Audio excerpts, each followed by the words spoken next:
Stop. We have some business to handle. Let us pray. Dear Heavenly and most gracious Father, we come to you this day. We are reminded that this is the day that you have made, so we should rejoice and be glad in it. We thank you, Father God, for reminding us that this is the month of revival.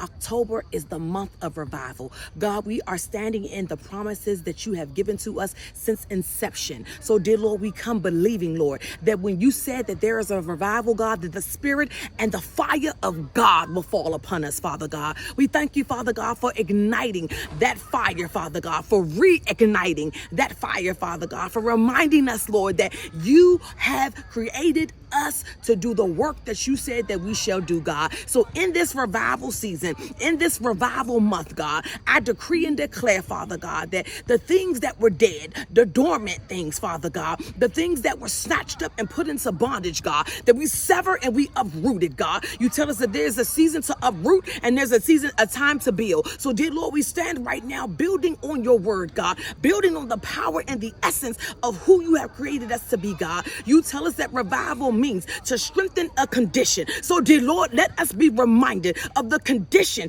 that you created us in, God. You created us with spiritual dominion, spiritual authority, and boldness. So, dear Lord, blow fresh wind right inside of us, God, in this time, and remind us, Lord, that in this season, God, that you have created us in your image and likeness. So, dear Lord, send your fire.